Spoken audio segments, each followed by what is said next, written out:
Panorama group, जो सोचता है वो करता है। आपके अपने सपनों का आशियाना। नमस्कार, आप देख रहे हैं सिटी पोस्ट और मैं हूं अभिषेक मिश्रा। हेमंत बिस्व शर्मा असम के मुख्यमंत्री और असम के मुख्यमंत्री का एक फैसला।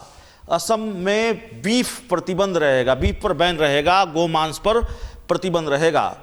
रिएक्शन, और सबसे तगड़ा रिएक्शन एनडीए की तरफ से ही आता है। बीजेपी की सहयोगी जेडीयू ये सवाल उठाती है कि ये फैसला ठीक नहीं है, कौन क्या खाएगा। इस पर प्रतिबंध लगाना, इस तरह के फैसले की मुखालफत की कुल मिलाकर जेडीयू के राष्ट्रीय प्रवक्ता राजीव रंजन प्रसाद और जेडीयू के बड़े नेता, कद्दावर नेता केसी त्यागी ने अगर भारतीय जनता पार्टी के इस फैसले के खिलाफ आवाज़ उठाई, बीजेपी को आईना दिखाया, तो जाहिर तौर पर ये जेडीयू का आधिकारिक स्टैंड है, जेडीयू का ऑफिशियल स्टैंड है। सवाल यह है कि जेडीयू आंख क्यों दिखाने लगी है भारतीय जनता पार्टी को।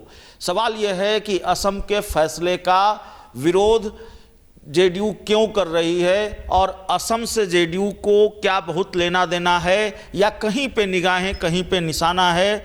हमारे साथ बात करने के लिए आरजेडी के नेता शाहान परवेज साहब हैं। शाहान साहब, बयान आपने सुना केसी त्यागी का, राजीव रंजन प्रसाद का, जेडीयू के राष्ट्रीय प्रवक्ता हैं। आरजेडी कैसे देख रही है इस बयान को? देखिए, सबसे पहले अभिषेक जी की राष्ट्रीय जनता दल किस प्रकार से इस बयान को देख रही है, मैंने कहा कि ये हाई तौबा मचाने की बात नहीं है। राष्ट्रीय जनता दल यूनाइटेड के बयान को नहीं देख रही है। राष्ट्रीय जनता दल यह स्पष्ट कर देना चाहती है कि भारतीय जनता पार्टी के आसाम के मुख्यमंत्री हेमंत बिस्वा शर्मा जी ने कहा कि बीफ बैन होना चाहिए। ठीक है, होना चाहिए, पहले से क्यों नहीं था? अगर बीफ, और पहले तो बीफ का कॉन्सेप्ट समझना पड़ेगा कि बीफ में किस चीज़ को बीफ कह रहे हैं। बीफ का कॉन्सेप्ट जब आप एलाबोरेट करके जाएंगे तो बीफ बैन नहीं है इंडिया में, और बीफ का लार्जेस्ट एक्सपोर्टर है पूरे वर्ल्ड में इंडिया, और 2014 के बाद इसकी तादाद और बढ़ती चली जा रही है।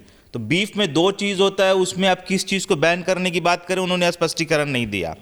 और अगर गौ हत्या या उससे संबंधित कोई बातें कर रहे हैं आप, गौ मांस और गौ हत्या को लेकर अगर कोई बात करना चाह रहे हैं आप, तो ये बताइए कि सरकार भारतीय जनता पार्टी की असम में कब से है और हेमंत बिस्वा शर्मा कब से मुख्यमंत्री हैं वहाँ। तो अगर आपको इतनी हमदर्दी होती गायों से और गायों के प्रति आपकी इतनी हमदर्दी होती, तो कोई भी एक योजना हेमंत बिस्वा शर्मा अपनी सरकार में दिखा दें कि उन्होंने गौशाला को लेकर कोई बहुत बड़ा योजना बनाया होगा, या उन्होंने तब बीफ बैन क्यों नहीं किया। उनको तो जब पहली बार जब वो शपथ लेके आए थे तब बीफ बैन कर देना चाहिए था। और बीफ को लेके भारतीय जनता पार्टी का डबल स्टैंडर्ड रहा है हमेशा। क्या आप बीफ बैन, आपके मंत्री, केंद्रीय मंत्री किरण रिजिजू का बयान आपको याद नहीं है? उन्होंने कहा कि मैं बीफ खाता हूं और मैं खाऊंगा, मुझे कोई नहीं रोक पाएगा। आप यही बीफ बैन का स्टैंड लेकर आप क्यों आपके मंत्रिमंडल का बयान को देना पड़ा है? स्वर्गीय मनोहर पर्रिकर जी को आपको याद करना होगा, जब वो चुनाव चल रहा था गोवा में, और उन्होंने कहा कि कोई माइकलाल बीफ बैन नहीं कर सकता गोवा के अंदर। तो भारतीय जनता पार्टी पहले अपने स्टैंड को क्लियर करे। अगर एक समान स्टैंड उसका बीफ को लेकर है तो बीफ बैन पूरे भारत में बैन कर देना चाहिए। और अभी 10 साल से आपकी सरकार है, पहली सरकार को छोड़ दीजिए, जितने जगह पर बीफ पर प्रतिबंध लगा हुआ है वो भारतीय जनता पार्टी ने कहीं नहीं लगाया। भारत के 10 राज्यों में संपूर्ण रूप से बीफ पर बैन है और कुछ राज्यों में आंशिक बैन है, मगर ये बैन पहले से लगा हुआ है। ये 2014 के बाद कोई बैन नहीं लगा। भारतीय जनता पार्टी अगर बीफ को लेकर अपना स्टैंड क्लियर करती है तो उसको ये बताना चाहिए भारतीय जनता पार्टी को कि 2014 के बाद आपने कितने राज्यों में बीफ बैन किया। ठीक है, आप ये सवाल उठा रहे हैं, लेकिन जेडीयू और नीतीश कुमार से जुड़ा हुआ सवाल आप गौन कर गए। बहुत सवाल उठाए जाते हैं नीतीश कुमार की सेकुलर छवि को लेकर इन दिनों, लेकिन बयान तो आ रहा है, मुखालफत तो कर रहे हैं भारतीय जनता पार्टी के इस फैसले की। मैंने कहा कि इसको सेकुलरिज्म से जोड़ के देखना ही नहीं चाहिए। हम कह रहे हैं कि जिसका ये प्रोस्पेक्टिव है कि भारत में बीफ बैन होना चाहिए, तो भारत में बीफ बैन होना चाहिए, ठीक है, अच्छी बात है। आप क्यों नहीं कर रहे हैं? और आपका स्टैंड क्या, मैं वो याद दिला रहा हूं, किसने आपके स्टैंड पे क्या बोला। और पूरा मैं टीवी चैनल कल से देख रहा हूं अभिषेक जी, बीफ बैन को कहीं ना कहीं मुसलमानों से जोड़ के देखा जाने लगा। बीफ बैन का बात करना, बीफ सिर्फ मुसलमान खा रहे हैं।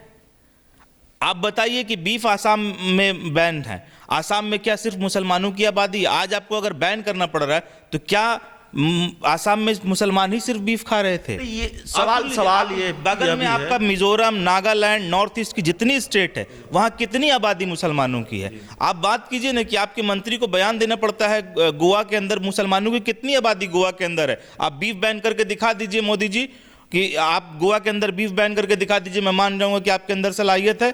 तो बीफ का लेन देन मुसलमानों से केवल नहीं है, ठीक है, मगर पूरी मीडिया और पूरा न्यूज़ चैनल मैं कल से देख रहा हूं कि उसको सेकुलरिज्म के नाम से जोड़ रहा है, उसको मुसलमानों के एंगल से जोड़ रहा है कि बीफ बैन अगर नहीं हो रहा है तो मुसलमानों को तकलीफ हो रहा है। हेमंत बिश्व शर्मा के बयान से किसी मुसलमान को तकलीफ नहीं। भारत में पूर्ण रूप से बीफ बैन 10 राज्यों में हुआ, किसी मुस्लिम संगठन ने इसके खिलाफ आप प्रदर्शन किया? कोई डेटा है भारतीय जनता पार्टी के पास तो लाकर दिखा दे। कोई उलमा, कोई मुस्लिम स्कॉलर ने इस बात का विरोध किया कि बीफ बैन नहीं होना चाहिए? प्रदर्शन क्या हम लोगों ने किया बीफ बैन के खिलाफ? हम लोगों ने नहीं किया, मगर आप हमको क्यों कटघरे में बार बार खड़ा कर रहे हैं?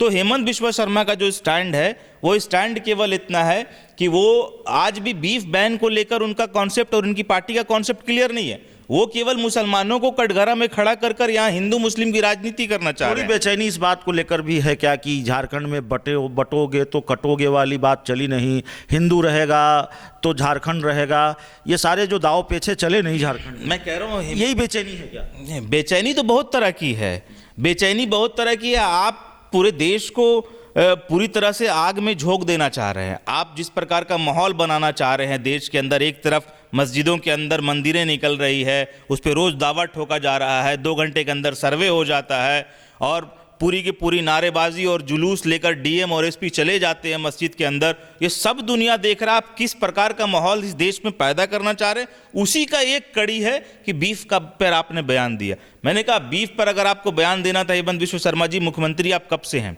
आज आपको क्यों याद आया, आपने क्यों बैन नहीं किया? अगर गौ हत्या होना जुर्म था तो मुख्यमंत्री आप थे, तो आपके ऊपर भी उसका पाप के भागीदार तो आप हैं कि आपने करवाया है। और आपके मंत्री किरण रिजिजू जी सामने स्पष्ट करें मैं बीफ खाता हूं, तो आपने क्यों उनको मंत्रिमंडल से बाहर नहीं किया? आप बीफ खाने से, बीफ खाने का या बीफ को लेकर केवल मुसलमानों को टारगेट करना। अभिषेक जी मैंने स्पष्ट कहा कि गोवा में मुसलमानों की आबादी कितनी है, बीफ क्यों नहीं बैन है? और अगर वहां बीफ बैन नहीं है और आप बीफ बैन नहीं कर पा रहे हैं तो गोवा में बीफ कौन खा रहा है? नॉर्थ ईस्ट में बीफ कौन खा रहा है? मुसलमानों की आबादी कितनी है? और जहां मुसलमानों की आबादी है वहां मोस्टली बीफ बैन है। कश्मीर जैसे जगह में बीफ बैन है, किसी मुसलमान संगठन ने इसका विरोध किया? नहीं किया। मगर भारतीय जनता पार्टी स्वयं नहीं चाहती है कि भारत में बीफ बैन हो। मैं मोदी जी से आग्रह कर रहा हूं और चुनौती दे रहा हूं उनको कि आप आज सरकार में हो और मजबूती से सरकार में, 10 सालों से आप सरकार में, भारत बीफ एक्सपोर्ट में नंबर 1 क्यों बन गया देश के अंदर? नहीं ठीक है, आप सवाल पूछ रहे हैं, लेकिन एक आखिरी सवाल जो हमारा है वो बहुत विशुद्ध रूप से राजनीतिक सवाल है। और सवाल यह है कि जब भी नीतीश कुमार भारतीय जनता पार्टी को आंखें दिखाने लगते हैं या नीतीश कुमार के करीबी लोग भाजपा को आंखें दिखाने लगते हैं, चर्चा शुरू हो जाती है कि चाचा भतीजा फिर साथ आ रहे हैं क्या, आ रहे हैं क्या? देखिए मैंने कहा कि ये बेमेल मोहब्बत है और यहाँ खटपट लगातार बना रहेगा, इसमें राष्ट्रीय जनता दल का कोई योगदान नहीं है। आप जब आगे योगदान होगा ना। मैंने कहा कि वैचारिक मतभेद है दोनों के अंदर, कई मामले हैं। वक्फ बोर्ड को लेकर स्टैंड नहीं ले पा रहे हैं। एक उनके मंत्री कह रहे मुसलमान वोट नहीं दे रहा है, दूसरा एक उनका पार्टी का पूर्व एमएलसी कहता है कि मुसलमान अगर जेडीयू को वोट नहीं देगा तो गद्दार होगा। तो इस प्रकार का प्रकरण उन लोगों के अंदर क्या चल रहा है नहीं चल रहा है उसको खुद ही नहीं पता है कि उनका स्टैंड क्या है। एक उनके नेता कुछ और बयान देंगे, दूसरे नेता कुछ और बयान देंगे।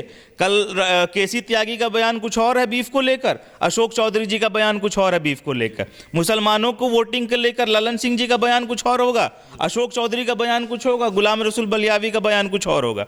तो राष्ट्रीय जनता दल यूनाइटेड आप समझ लीजिए कि अब कोई पार्टी वार्टी नहीं बची है, लूट मार बंदर बांट बचा हुआ है। जो जिसके भाग जितना लग रहा है उतना लूटा जा रहा है और इसकी कोई आइडियोलॉजी नहीं बची, कोई विचारधारा नहीं बचा है, कोई इसमें नेतृत्व, कोई नेता नहीं बचा है। बिहार को बर्बाद करने पे लोग उतारू हो गए हैं और भारतीय जनता पार्टी से इसका खटपट लगातार बना रहता है क्योंकि बेमेल मोहब्बत है। अब बेमेल मोहब्बत में आपको खटपट हमेशा दिखाई देता रहेगा और ये जो हो रहा है ये स्वाभाविक है, होता रहेगा, स्वाभाविक है। इस पूरी रिपोर्ट में इतना ही, इस पूरे इंटरव्यू में इतना ही। बहुत बहुत धन्यवाद।